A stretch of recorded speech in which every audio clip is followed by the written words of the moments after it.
বন্ধুরা, জীবনে কি একের পর এক সমস্যা আছড়ে পড়ছে? জীবনে উন্নতির পথ আটকে গিয়ে অর্থ সংকটে পড়ছেন আপনি? সংসার ঠেলতে গিয়ে জেরবার হয়ে যাচ্ছেন? তাহলে আপনার এই অশুভ প্রভাব থেকে মুক্তি পেতে আপনি করুন শনিদেবের পুজো। জ্যোতিষ শাস্ত্র মতে শনিদেব হলেন ন্যায়ের দেবতা। তাই এই শনিদেবকে তুষ্ট করতে পারলে আপনি আপনার জীবনেও সব দুঃখ কষ্ট ও সমস্যা থেকে মুক্তি পেতে পারেন। আজকের এই নিয়েই আমাদের এই ভিডিও, এবং আজকের এই ভিডিওতেই আমরা জানব শনিদেবকে সহজে তুষ্ট করার কয়েকটি উপায়। অনুগ্রহ করে ভিডিওটি প্রথম থেকে শেষ পর্যন্ত দেখুন, আর ভালো লাগলে চ্যানেলটি সাবস্ক্রাইব করে আমাদের পাশে থাকুন। জ্যোতিষ শাস্ত্র মতে শনিবার যদি শনিদেবকে তুষ্ট করেন তাহলে শনির দোষ থেকে মুক্তি পাওয়ার পাশাপাশি আপনার জীবনে সমস্ত অশুভ প্রভাব দূর হবে। কথিত আছে শনিদেব প্রতিটি মানুষকে তার কর্ম অনুসারে ফল দান করেন। তাই এই দেবতাকে খুশি করতে জেনে নিন সহজ উপায়গুলি। 1.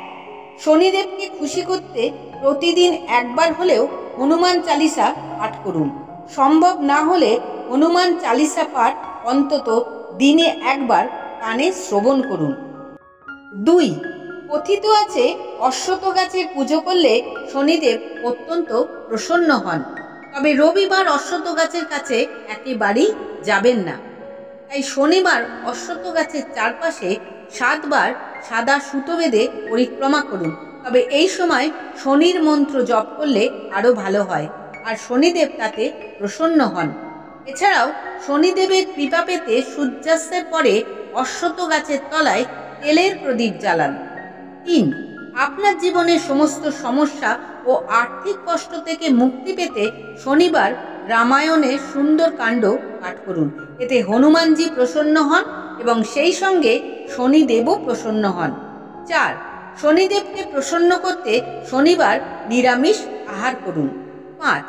কালো গরুকে খোসাশুদ্ধ বিউলির ডাল বা তিল খাওয়ালে শনিদেব অত্যন্ত প্রসন্ন হন এবং ভক্তদের সমস্ত সংকট দূর করেন। 6.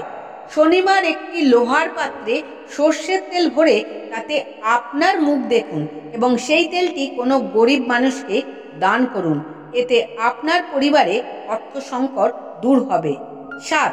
যে সমস্ত ব্যক্তির জন্মছকে শনির দশা আছে তারা শনিবার কালো তিল ও সর্ষের তেল দান করুন। সেই সঙ্গে শনিবার পাঠ করুন শনির নিবারণ মন্ত্রটি। মন্ত্রটি হল ওম রিং নীলাঞ্জন সমাভাসং রবিপুত্রম যমগ্রজম ছায়া মার্তণ্ড সমভূতং তং নমামি শনিশ্চরম। 8. শনিদেবের প্রিয় ফুল হলো নীল অপরাজিতা। তাই শনিবার সম্ভব হলে একটি নীল অপরাজিতার মালা কিংবা কয়েকটি অপরাজিতা ফুল শনি মন্দিরে নিবেদন করুন। 9. হিন্দু ধর্মের সপ্তাহের প্রতিটি দিন বিভিন্ন দেবদেবীকে উৎসর্গ করা হয় এবং শনিবারটি কিন্তু শনিদেবের জন্যই উৎসর্গ করা হয় বলে প্রচলিত। তাই শনিদেবের পুজো করুন শনিবারেই। 10. যেহেতু শনিদেবের পছন্দের রং নীল, তাই শনিদেবকে প্রসন্ন করতে সম্ভব হলে শনিবার নীল রঙের বস্ত্র পরিধান করুন বা পরুন। 11. আপনার পরিবারের সুখ ও সমৃদ্ধি এবং ঘরে শান্তি বজায় রাখতে শনিবার চিনি মিশ্রিত জল অশ্বত্থ গাছের মূলে দিন এবং এই মন্ত্র জপ করুন। ওম রিং শ্রী শনিশ্চরায় নমঃ। ওম রিং শ্রী শনিশ্চরায় নমঃ। ওম রিং শ্রী শনিশ্চরায় নমঃ। 12. জীবনে সাফল্য পেতে অথবা সাফল্যের পথে বাধা এড়াতে শনিবার 11টি অশ্বত্থ গাছের পাতা মালা বানিয়ে শনিদেবকে অর্পণ করুন। 13. শনিদেব কিন্তু দান করায় প্রসন্ন থাকে। তাই এই শনিদেবকে তুষ্ট রাখতে এবং তার আশীর্বাদ পেতে এই শীতে কোনো গরিব ব্যক্তিকে কালো কম্বল দান করুন। প্রসঙ্গত শনিবার কালো অড়হর, কালো তিল, কালো ছোলা দান করা খুবই শুভ। 14, শনিদেবকে প্রসন্ন করতে শনিবার কোনো কালো কুকুরের সেবা করুন, পারলে ওদের গুড় ও আটা রুটি খাওয়ান। একথা বলাই বাহুল্য, যারা কুকুরের সেবা করেন শনিদেব তার ওপর অত্যন্ত সন্তুষ্ট থাকেন। 15, আপনি আপনার জীবনের সংকট এড়াতে শনিবার বৈদিক মন্ত্র 108 বার পাঠ করুন। মন্ত্রটি হলো ওম সন্নো দেবীর ভীষ্টায় আপো ভবন্তু পীতয়ে সন্নোরোভিশ্রবন্তু না।